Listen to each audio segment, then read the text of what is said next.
मराठवाड्यातील पूरग्रस्त शेतकऱ्यांसाठी ठाकरे मैदानामध्ये उतरलेले आहेत। थोड्याच वेळामध्ये संभाजीनगरामध्ये शिवसेना उद्धव बाळासाहेब ठाकरे पक्षाचा हंबरडा मोर्चा निघणार आहे। उद्धव ठाकरेंच्या नेतृत्वाखाली हा मोर्चा निघणार आहे। संभाजीनगरच्या क्रांती चौकातून मोर्चाला सुरुवात होईल। सरसकट कर्जमाफीसह शेतकऱ्यांना हेक्टरी 50,000 रुपये मदतीच्या मागणीसाठी हा मोर्चा होतोय। तसंच सरकारने जाहीर केलेली मदत तुटपुंजी असल्याचा दावाही पक्षाने केलाय। त्यामुळे आता शेतकऱ्यांना न्याय मिळवून देण्यासाठी ठाकरे स्वतः मैदानामध्ये उतरलेले आहेत।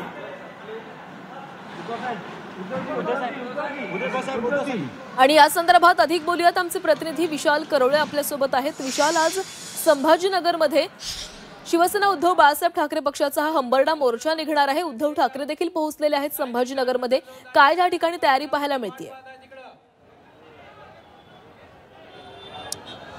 प्राची संपूर्ण मराठवाड्यातून शेतकरी उद्धव ठाकरेंच्या पक्षाला बोलवलेल्या क्रांती चौकातून सध्या उभा आहे आणि आपण बघतो की आता जमायला सुरुवात झाली आहे। क्रांती चौकातून या मार्गे गुलमंडीला हा सगळा मोर्चा जाणार आहे आणि तिथं मोर्चाचं रूपांतर सभेत होणार आहे।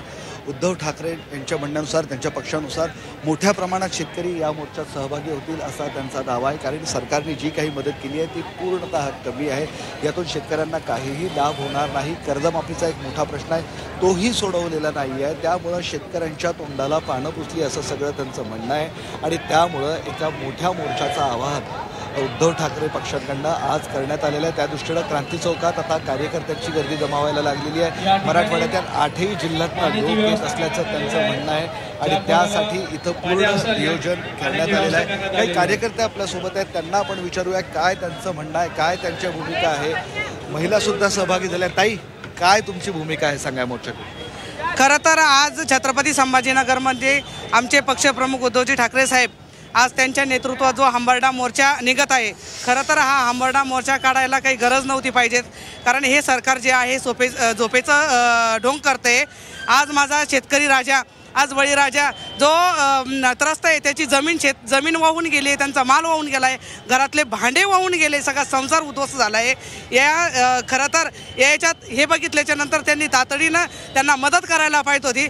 आज बरेच मदत केली नाही म्हणून तुमचा नाही, त्यांनी मदत केलेली नाहीये आणि बरेच त्यांचे लोक तिथपर्यंत पोहोचलेले नाहीये। आज शेतकरी शाळकरी मुलांचे पुस्तकं वाहून गेले।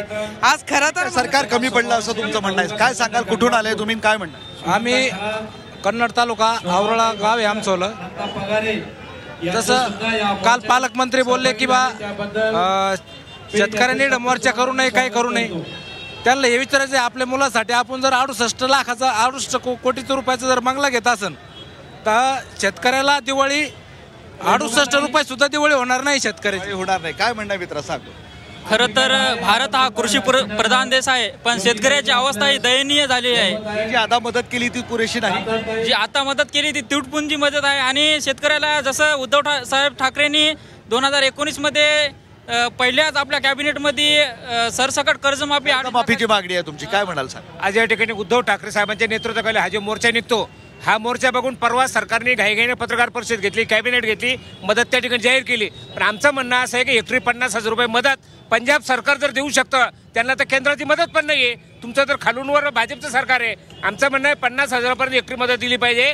आणि जे विहिरी बुजल्या मुख्यमंत्र्यांनी सांगितलं त्या लोकांना फक्त 30,000 रुपये। आपण बघतो की मोठ्या संख्येनं आता इथं या पक्षाचे कार्यकर्ते जमा व्हायला सुरुवात झाली आहे। क्रांती चौकामार्गे हा सगळा मोर्चा निघणार आहे आणि गुलमंडीवर दुपारी 2 पर्यंत हा मोर्चा जाईल असं सांगण्यात येते।